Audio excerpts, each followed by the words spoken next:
Hello viewers, thanks for your support. In our channel, we are continuously discussing about concept behind fire protection engineering. As usual, today also we are going to discuss one interesting topic. Let's see, let's move.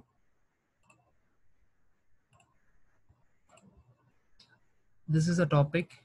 Why should jockey pump contains more pressure than main fire pump?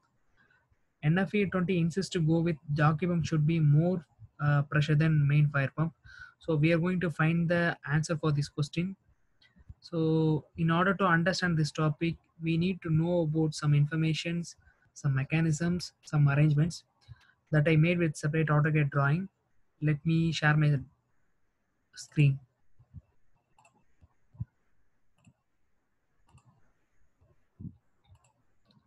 This is a simple, typical schematic for water-based fire protection system along with fire pumping arrangement.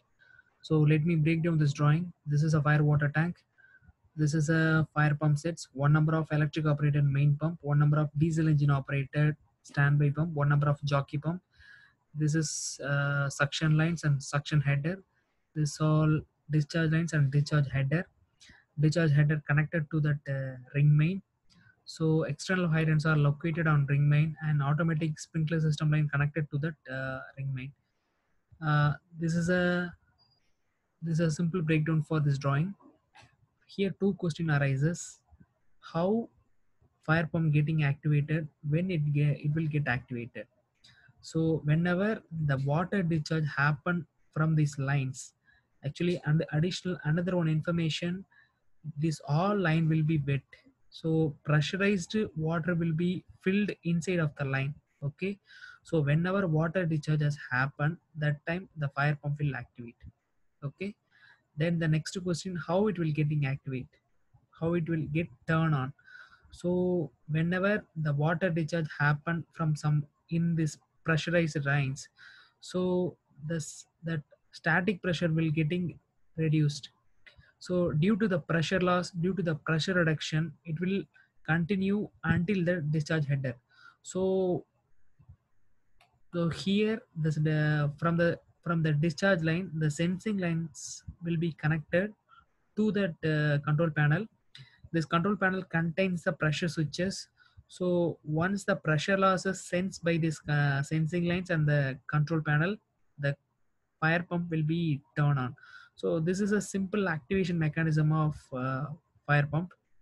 So here another one question arises: under which pressure, what pressure the pump getting turned on.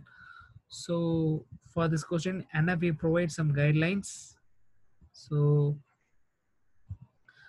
let's assume this main pump will be 1000 GPM and rated pressure is 100 psi. So static pressure is 150 psi. This is a positive suction. So suction side pressure is 50 psi minimum. So total available pressure is 165 psi. So jockey pump will turn on 150 psi. Whenever the line pressure getting down on minus 10 psi, it will come 150 psi, 155 psi, jockey pump will turn on. So jockey pump will turn off and one off 165 psi. So whenever leakages happen, the jockey pump will start and it will attain the pressure of 165 psi, so automatically it will turn off. Okay. And the main pump, the leakages continue continuously, the pressure getting fall. Then if it is reaches 150 psi, the main pump will start. Okay. And this fire pump, this fire pump stop point, actually this is an indicative purpose NFA provided by NFA 20, and realistic scenario, the main pump, fire pump never stops until the fire department arrives. So we cannot take this point. Okay. Only these 3 points. Okay. uh, and another one information, these informations will vary. This concept we have to take, these informations may vary, depends on the situation, depends on the rated flow and pressure of the pump. Then next, how jockey pump sized.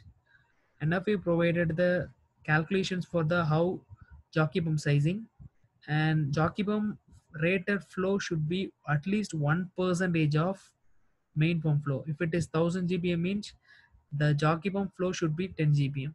And pressure, if it is main pump pressure is 100 psi means jockey pump should be 110 psi.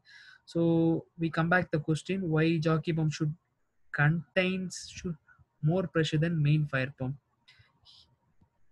Here NFA insists to go with 10 psi extra than main fire pump pressure. So why NFA suggests to go with such things? So there are two answers. One is false activation of main pump. If the jockey pump and main pump containing same pressure means what will happen? It may have some possibility to get turn on main pump during non-fire situations. If some leakages happen on line, there is no fire, there is no hydrant activation, no sprinkler activation. Some leakages happen on the line. So if it is the both pumps are containing same pressure means mistakenly the main pump will turn on, what will happen? It results unnecessary actions. So in order to avoid this false activation, so we need to provide 10 psi extra for this jockey pump. Okay, then the reason number two is water hammer effect. So let's assume a scenario, some leakages happen on the pipe or ring main.